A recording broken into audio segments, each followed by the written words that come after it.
विश्वं दर्पण दृश्यमान नगरी तुल्यं निजान्तर्गतं पश्यन्नात्मनि माया बहिर्बोधभूतं यथा निद्रया या साक्षात् कुरुते प्रबोधसमये स्वात्मानमेवाद्वयं तस्मै श्रीगुरुमूर्तये नमः। इदं श्रीदक्षिणामूर्तये ओम। इस वीडियो में दुख क्या है दुख, इसकी विवेचना करते हैं। इसमें 3 विभाग हैं। पहला, संसार में कोई अप्रिय घटना घटी। दूसरा, चित्त वृत्ति में दुखाकारता का उदय होना। तीसरा, उस वृत्ति का अभिमानी बन जाना और कहना कि मैं दुखी हूँ। समझ में आया? तो देखो, ये जो दुखाकार वृत्ति है वो हमेशा आभास रूप ही होती है और वो साक्षी भास से होती है। ठीक है? और जो आभास रूप होने के कारण बहिरंग नहीं है, इसलिए मैं दुखी हूं, ये केवल एक वृत्ति के सिवाय दुख नाम की कोई और चीज नहीं है। ये केवल एक अंतःकरण की वृत्ति है कि मैं दुखी हूं। यदि ये वृत्ति उदय ना हो तो संसार में दुख नाम की कोई चीज नहीं है। ठीक है? तो अगर आपको डॉक्टर बेहोश कर दे, है ना, और कोई कष्ट नहीं हो तो क्या कोई कष्ट नहीं होता ना। बहुत अधिक नशा कर ले तब भी वृत्ति नहीं बनती। अगर भगवान की भक्ति में उतना डूब जाएं कि केवल भगवान ही है तो भी मैं दुखी हूं, ऐसी वृत्ति नहीं बनती। समाधि लग गई तब भी ऐसी वृत्ति नहीं बनती। और यदि तत्वज्ञान हो जाता है, मैं दुखी हूं, ये वृत्ति नहीं बनती है। देखो, तुम मैं दुखी हूं, ये वृत्ति प्रारब्ध से नहीं बनती है, और मैं दुखी हूं, ये वृत्ति कर्म का फल भी नहीं है। इसी प्रकार मैं सुखी हूं, ये भी प्रारब्ध का फल नहीं है। तो प्रारब्ध से दुनिया दिख की बाहरी वस्तुओं में कुछ हेर फेर क्या है? प्रारब्ध में कुछ हेर फेर हो सकता है, घटना घट सकती है, वियोग हो सकता है, नहीं, किसी की मृत्यु हो सकती है, नहीं, जन्म हो सकता है, परंतु मैं दुखी हूं, ये अभिमान प्रारब्ध जन्य नहीं है। तो क्या है? ये कहां से आया? ये सब भ्रांति जन्य है। बिल्कुल बेवकूफ़ी के कारण ये वृत्ति होती है। इस बेवकूफ़ी अज्ञान को मिटाने के लिए आत्मज्ञान की, तत्वज्ञान की आवश्यकता है। ज्ञाते द्वैतम न विद्यते, जहाँ तत्वज्ञान हुआ द्वैत भाग गया, है ना। देखो, अनादि माया सुप्तो यदा जीवा प्रबुद्धते, कारिका 16वीं कारिका में कहा गया है। इस कारिका में श्री रामानुजाचार्य जी महाराज ने श्रूयते श्रुति कहकर उद्धृत किया है। माने ये केवल शांकर संप्रदाय का मान्य ग्रंथ ही नहीं है, बल्कि अन्य संप्रदायों में भी इसका बहुत आदर के साथ श्रूयते चा कहकर उद्धृत किया गया है। मैं दुखी हूं, ये अज्ञान से है, और अज्ञान में जो चीज होती है और ज्ञान में नहीं है, तुम अज्ञान कारण ही द्वैत का दुख दारिद्र है। ज्ञान होते ही सब छूमंतर हो जाता है। ठीक है? यह है मांडूक्य उपनिषद का सिद्धांत। अब आगे 8वां मंत्र है। क्या है आगे? 8वां मंत्र क्या है? 8वां मंत्र है क्या? सो एम आत्मा अध्यक्षरम ओंकारो अधिमात्रम पादा मात्रा मात्राश्च पादा अकार उकारो मकार इति। वो ये आत्मा अक्षर दृष्टि से ओंकार है, वो मात्राओं को विषय करके स्थित है। पाद ही मात्रा है और मात्रा ही पाद है, हैं? तो वे मात्रा हैं अकार उकार और मकार। तो जो लोग अद्वितीय तत्व को समझने में असमर्थ हैं, उनको क्या करना चाहिए कि बोले अज्ञश्च अश्रद्धानश्च संशयात्मा विनश्यति। गीता के 4 अध्याय का 40वां श्लोक है ये। अगर अज्ञानी हो तो श्रद्धालु बनो, अपनी बुद्धि पर भी संशय है और दूसरों की बात भी नहीं मानते हो, तो फिर कैसे ज्ञात होगा कि दो ही मार्ग विचार करो। दो ही मार्ग क्या? या विश्वास करो, दो ही मार्ग है, या विचार करो या विश्वास करो।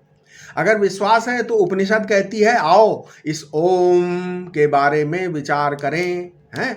ओम के 4 विभाग कर लो। क्या? आकार, उकार, मकार और अमात्र। आगे बताया कि उधर विश्व, तेजस, प्राज्ञ और अमात्र। ज्ञान का एक नियम है, एक समय में एक ही वस्तु का ज्ञान होता है। ठीक है? देखो, मोबाइल देखा, मोबाइल का ज्ञान समाप्त हुआ तो मकान देखा, मकान का ज्ञान समाप्त हुआ तो स्त्री का ज्ञान हुआ। यदि तुम चाहते हो कि तुम्हें प्रत्येक संसार का ज्ञान तुम्हें संसार का ज्ञान न हो तो उसके लिए तो एक आलंबन चाहिए, एक आधार चाहिए, नहीं चाहिए?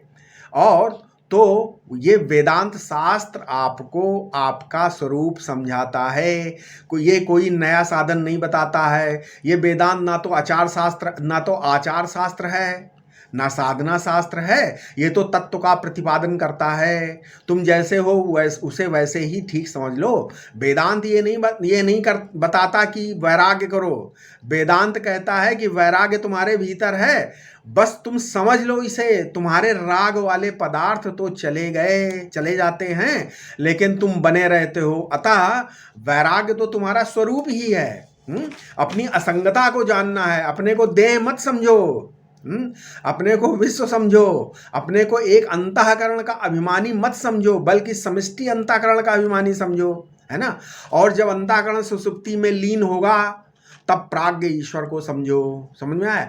तो क्या हुआ? तो ये विश्व, तेजस, प्राज्ञ परस्पर क्या हो गए? बाधित हो गए, तथा जागृत, स्वप्न, सुषुप्ति एक दूसरे से बाधित हो जाती हैं। अतः तुम तीनों से विलक्षण नित्य शुद्ध बुद्ध मुक्त स्वरूप हो। यही बात आगे 7वें मंत्र में समझाई गई है।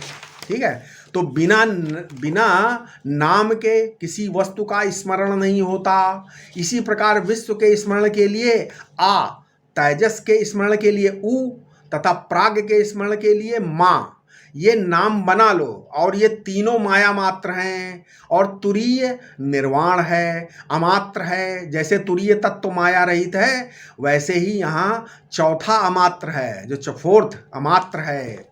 जिन लोगों ने परमात्मा को अन्य रूप से जाना, उनके ज्ञान का फल उपासना हो गई, किंतु जिन्होंने परमात्मा को स्वर के रूप में जाना है, उनके ज्ञान का फल उपासना नहीं है। यदि हम किसी वस्तु को जान लें तो उसका ध्यान करना आवश्यक नहीं रह जाता है। ठीक है। तो क्या हुआ? ओमकार के द्वारा त्वम पद का चिंतन। कैसे? देखो, आकार के उच्चारण के साथ विश्व को छोड़कर तेजस से एक हो जाओ।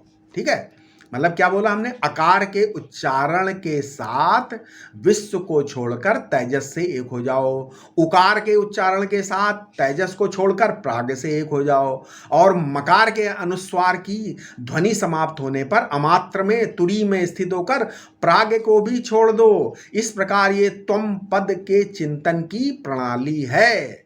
अब ओमकार के द्वारा, अभी हमने त्वम पद बताया, अब तत्पद, ओमकार के द्वारा तत्पद का चिंतन कैसे होगा? ये अकार विश्वात्मा विराट, उकार तेजस हिरण्यगर्भ, और मकार प्राज्ञ ईश्वर, और तुरी अमात्र शुद्ध ब्रह्म। इस प्रकार तत्पदार्थ का चिंतन करो। समझ में आया? अब तत्पद के चिंतन के पश्चात क्या है? तुम पद का चिंतन करो, है ना। क्या करो? और तत्पद के चिंतन के बाद क्या करो? तत्पद का चिंतन, तुम पद का चिंतन करो, फिर क्या है? और तब फिर तत्वमसि महावाक्य के द्वारा दोनों की एकता समझ लो बस। मतलब प्रणव के उच्चारण का अधिकारी और उसके उच्चारण की विधि। ठीक है। क्या है? और उसके उच्चारण की विधि देखो, वेद मंत्रों की एक अनुपूर्वी होती है। अमुक स्वर में अमुक ढंग से बोलने पर ही उनमें वेदत्व रहता है, और यदि उससे अलग ढंग से आपने उच्चारण किया तो वो नहीं रहता है वेदत्व। ठीक है। जैसे अग्नि मीले पुरोहितम वेद मंत्र है, किंतु वहीन मीले पुरोहितम का उच्चारण अगर करोगे तो वेद मंत्र ही नहीं बनेगा। नहीं तो प्रणव के वैदिक और अलौकिक दो रूप हैं। मान लीजिए किसी के नाम के साथ प्रणव लगा है, जैसे ओमकार सिंह, तो ये तो लौकिक प्रणव हो गया ना। नहीं, और ओ के ऊपर अनुस्वार लगाकर बोलना लौकिक प्रणव है। संस्कृत में हाँ के अर्थ में ओम है, और ओम अव्यय है। ये सब लौकिक प्रणव है। वेद में प्रणव के उच्चारण की जो रीति बताई गई है, उसी के अनुसार जब तक ओम का उच्चारण नहीं होगा तब तक उसमें वैदिकता नहीं आएगी। लेकिन लौकिक रूप से उच्चारण करने में सभी अधिकारी हैं। ठीक है। श्रीमद् भागवत में प्रणव के उच्चारण की रीति बताई गई है। क्या रीति बताई गई है? दीर्घ घंटानी नादवत है। दीर्घ घंटानी नादवत, जैसे घंटे पर चोट लगाकर मारकर छोड़ देते हैं, जैसे थोड़ी देर तक लंबी ध्वनि निकलती रहती है कि नहीं, वैसे ही पूरी श्वास में एक बार प्रणव का उच्चारण होता है। घंटे पर बार बार चोट करने पर भी सब टन टन में ही अनुस्यूत एक दीर्घ ध्वनि होती है कि नहीं होती है? होती है। इसी प्रकार ओम में अनुगत अमात्र का अनुसंधान करना चाहिए। ठीक है। प्रणव का जप कब करना चाहिए? सामान्यतः तो मंत्र का जप तो स्नान करने के बाद ही होता है, करना चाहिए। किंतु जो व्यक्ति एक मंत्र की शरण में है उसे तो जब समय मिले तब जप करना चाहिए। उपनिषद में कहा गया है क्या? शुचिर्वाप्य असुचिर्वापि यो जपेत तो प्रणवम सदा नशा लिप्यति पापेन पद्मपत्र मिवाम्भसा। मतलब योग चूड़ामणि में भी दिया है और सामवेद में भी दिया है, इस प्रकार दोनों में। ठीक है। योग चूड़ामणि उपनिषद में और सामवेद में भी दिया है। इस प्रकार जो प्रणव के रहस्य को समझकर प्रणव का जप करता है वो प्रणव के उच्चारण के साथ विश्व तेजस प्राग से ऊपर उठकर अमात्र तुरीम में स्थिर हो जाता है। अच्छा, वेदांत के अनुसार व्यवहार क्या है? देखो, बिना शब्द के, बिना नाम के परस्पर व्यवहार हो ही नहीं सकता। अतः वेदांत में व्यवहार की परिभाषा दी गई है। क्या? व्यवहारा शब्दोच्चारणम स्फुरण रूपो वा। मतलब हम जो शब्दोच्चारण करते हैं उसी का नाम व्यवहार है। कैसे? अथवा हृदय में जो स्फुरणा होती है उसका नाम व्यवहार है। बिना शब्द के स्फुरणा विचार भी नहीं होते। देखो, जहाँ कोई कार्य होगा वहाँ स्पंदन गति अवश्य होगी, और जहाँ स्पंदन होगा वहाँ शब्द अवश्य होगा। अतः प्रत्येक मानसिक और शारीरिक व्यवहार में शब्द होता ही है। इसलिए सृष्टि कैसे हुई? जब प्रकृति में क्षोभ हुआ, स्पंदन हुआ, वाइब्रेशन हुआ, कंपन हुआ, तो शब्द उत्पन्न हुआ। तो शब्द में 3 भाग होने चाहिए। क्या? क्या? सत रज और तम, है ना? सत रज और तम कैसे? 3 अलग होने चाहिए शब्द में। इसलिए हर एक स्थान में 3 गुण नहीं होते, 3 अवस्थाएं प्रत्यक्ष दिखती हैं। त्रिपुटी भी है, जैसे ज्ञाता, ज्ञान, ज्ञेय, प्रमाता, प्रमाण, प्रमेय आदि। उसी प्रकार शब्द पृथक रूप में अकार, उकार, मकार है, और वही एक रूप में ओम है। ओम में आकार, अकार का वाच्यार्थ विराट, उकार का वाच्यार्थ हिरण्यगर्भ और मकार का वाच्यार्थ ईश्वर, और तीनों का सम्मिलित रूप ओम पद का वाच्यार्थ सगुण ब्रह्म है। इनका लक्ष्यार्थ देखो, वाच्यार्थ तो सगुण ब्रह्म है और इन सबका लक्ष्यार्थ निर्गुण ब्रह्म है।